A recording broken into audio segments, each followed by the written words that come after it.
हमारे महापुरुषों ने कहा मन चंगा तो कठौती में गंगा है, ठीक है। तो हमारा महकुम हमारे घर के टब में हो जाता है, ठीक है। हम लोग साफ सुथरे आदमी हैं, ठीक है। हम लोग कोई पाप नहीं किए हैं, तो हम लोग को नहाने और चंगा होने की कोई जरूरत नहीं है। हम लोग घर के टब के पानी से नहा करके डेली साफ हो जाते हैं।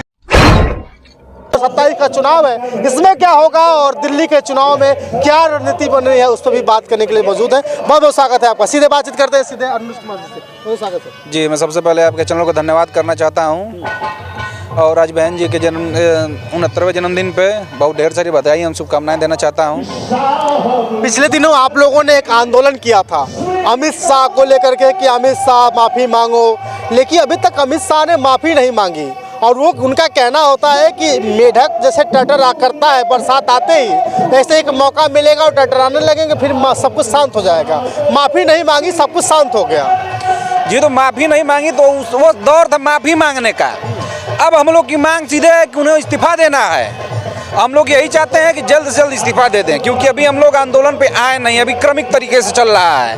अब धीरे धीरे अभी हम लोगों ने धरना दिया, उसके बाद अभी उनका पुतला फूका गया है। अब ना हुआ तो उसके आगे और किया जाएगा। अभी लग रहा है कि आप लोग उनके खिलाफ उतरे। हमारा अभी जारी है, हमारा धरना आंदोलन जारी है, अभी हम लोग रुके हुए नहीं हैं जी।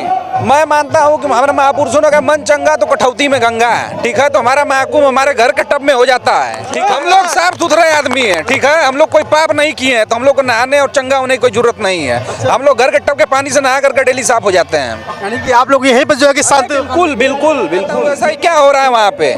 संगम तो रोज हो रहा है, रोज गंगा यमुना सरस्वती मिल रही है, तो रोज क्यों नहीं होता, इसी समय क्यों हो रहा है, बताएं जरा हमें कोई। अक्सर जो कि इस पर्व को 144 साल बाद मनाया जा रहा है, लोग इसको भव्य तरीके से मना रहे हैं। लोग कह रहे हैं कि इस बार जो नहाएगा उसको पुण्य मिलेगा सीधे। जिस जहाँ से हम लोग उठ करके आए हैं ना, हम लोग को पुण्य भी मिल चुका है, हम लोग को स्वर्ग भी मिल गया है। अब इससे ज़्यादा हम लोग को कोई अपेक्षा नहीं है जी। हमारे महापुरुषों ने हमें बहुत कुछ दे दिया है और उससे ज़्यादा हम लोग कोई अपेक्षा नहीं। जो लोग हम लोग को पानी पीने के लिए नहीं मिलता था, हमारे हाथ से लोटा छीन लिया जाता था, हमारे चले हुए पाँव को झाड़ू से मिटाया जाता था पीछे बांध करके, ज़मीन पे थूकने नहीं जाता, इतना हमको अधिकार मिला। इससे बढ़कर हमको क्या चाहिए, हमको जो चाहिए हमें मिल चुका है, इसके अलावा मुझे अपेक्षा कोई नहीं है जी। आप एक युवा हैं और आप एक जो है कि स्टूडेंट भी हैं। आपसे जानना चाहता हूँ, एक तरफ इलाहाबाद की मैं चीज़ें दिखाने का प्रयास कर रहा हूँ, एक तरफ युवा जो है कि अपने रोजगार की भीख मांग रहे हैं।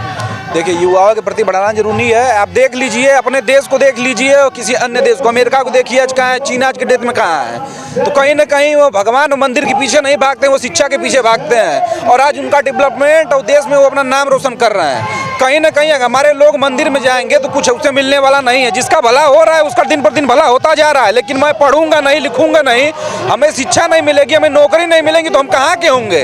हम तो कहीं के नहीं रहे, तो हमारे लिए जो मूल्य है हम ले रहे हैं। हमारे लिए रोजगार जरूरी है, ना कि मंदिर और मस्जिद। वो कहते हैं कि हमेशा तो हर साल वैकेंसियाँ निकलती हैं और हर साल वैकेंसियाँ निकल रही हैं, लोग फार्म ही नहीं डालें, लोग पास ही नहीं हो तो क्या किया। अब ये बताइए 75,000 क्या नाम है 50 संख्या में 75,000 जो पुलिस की भर्ती आई थी, 50 लाख फार्म पड़ा है। ये बताइए कैसे कौन कह रहा है कि भर्तियां आ रही हैं, फार्म नहीं पड़ रहा है। ऐसे ही 50 लाख फार्म पड़ गए पुलिस की वैकेंसी में, वो भी पुलिस की वैकेंसी में पड़ी है। अब ये बताइए, बड़े पोस्टर लगे हैं कि 2 लाख से ज़्यादा सरकारी नौकरियां हमने दे दी, कई से ज़्यादा जो है कि नौकरियां मिल रही हैं। और यहाँ पे जो महकुम में काम करने वाले लोग हैं, बहुत सारे युवा रोजगार हैं, उसमें उसको भी तो रोजगार मिल ही रहा है जी। तो दरअसल क्या है कि ये लोग गरजने वाले बादल हैं, तो जाहिर सी बात है, सब जानते हैं गरजने वाले बादल बरसते नहीं हैं। तो ये लोग बस लंबी लंबी फेंकते हैं, बाकी कोई काम जमीनी स्तर पे दिखाई नहीं देगा।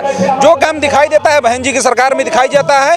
अगर वो 10 भर्तियां देती हैं तो आपके सामने 10 ही भर्ती का आएगा, ये ना कि 10 की जगह 100 दिखाया जाए जी। तो बहन जी की सरकार में क्या कुछ हो पाया था अभी तक? बहुत चीज़ें आप देख रही हैं। मैं कह रहा हूँ कि जो व्यक्ति पढ़ा लिखा नहीं था उसको सफाई कर्मी का नौकरी दिया गया बहन जी की सरकार में। ये बताइए कि जब अनपढ़ व्यक्ति शिक्षा लेगा तो उसे 3 पीढ़ी सुधरेगी, उसके पिता की, आने वाले बच्चों की और उसकी 3 पीढ़ियाँ सुधर रही हैं। तो जब अनपढ़ व्यक्ति को 3 पीढ़ियाँ सुधारने का मौका मिल रहा है, अगर उसकी वो पीढ़ी सुधर गई तो उसके बच्चे पढ़ लेंगे। जब पढ़ लिख लेंगे तो अपने बच्चों को कहीं ना कहीं सक्सेस होंगे, अपने बच्चों को पढ़ाएंगे। तो वहाँ से बहन जी ने इतना लंबी सोच के साथ यह भर्ती निकाली थी और देख रहे हैं आप लोग। अभी 27 का चुनाव आने वाला है और दिल्ली में चुनाव चल रहा है। सत्यम जी बताइए कि क्या लग रहा है कि जिस तरह से दिल्ली में तैयारियां शुरू हो गई हैं, तो क्या कुछ संभावनाएं बन रही हैं दिल्ली में आपके हिसाब से? अभी लगातार खबरें देख रहे हैं। दिल्ली में स्थिति सही है, पार्टी मजबूती से काम कर रही है और युवा वर्ग को जोड़ने के लिए हमारे माननीय आकाश आनंद जी लगे हुए हैं। नौजवानों को डोर टू डोर जाकर जोड़ने का प्रयास किया जा रहा है। आकाश आनंद जी में क्या दिखता है, क्योंकि एक तरफ एक और वर्ग आ गया है जो लगातार पार्टी बनाई और पार्टी बनाने के बाद सांसद बन जाते हैं। तो आज़ाद जी को कहा जा अरे आकाश जी को कहा जाता है कि ये तो जो है कि एसी वाले हैं, एसी के कमरे में बैठ कर तैयारी करते थे। क्या लग रहा है कि जनता के बीच में कुछ कर पाएंगे? ये मतभेद है लोगों का। चूंकि बहन जी का जो प्रॉपर सीट था वहां से आकाश आनंद को नहीं लड़ाया गया, न लड़ाया जाता है। कहा जाता है कि उसको माना जाता है जो एक धरोहर सीट पे लड़ता है। जैसे मुलायम सिंह का धरोहर सीट था, वहाँ पे अखिलेश यादव लड़े, और सोनिया गांधी का धरोहर सीट था, वहाँ से राहुल गांधी लड़े। ऐसा कुछ बसपा में दिखा आपको? आपको भी दिखा नहीं होगा, क्योंकि आकाश आनंद को लाया गया संघर्ष के बदौलत, संघर्ष करने के लिए लाया गया, न कि उन्हें चुनाव लड़ाने के लिए या उनको ऐसे अस्थायी दे देने के लिए। वो संघर्ष करेंगे, संघर्ष से सीखेंगे, और अभी तक युवाओं के फायर ब्रिगेड नेता माने जा रहे हैं।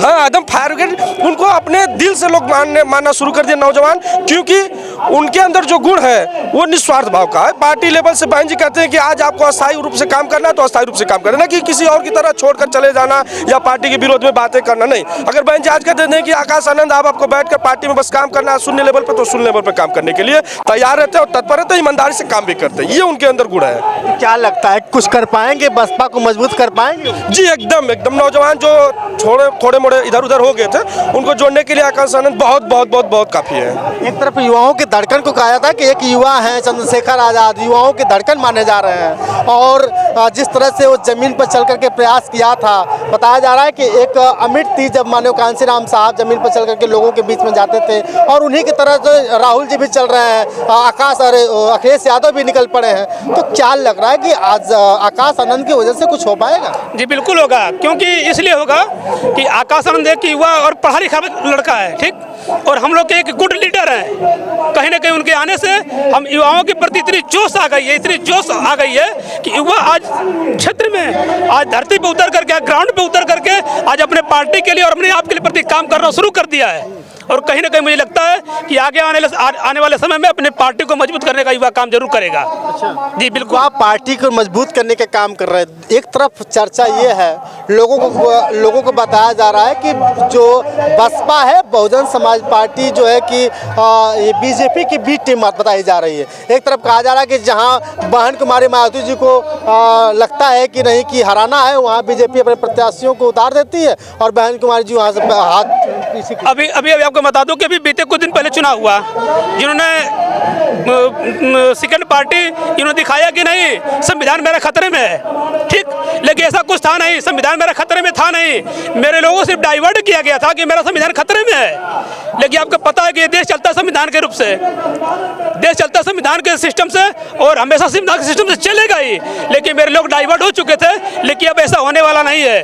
इस बार आपको 27 में दिखा दिया जाएगा कि वाकई युवा मेरे साथ है और युवा धरती पे उतर करके काम करेगा और मेरी पार्टी मजबूत होगी, आपको दिखेगा।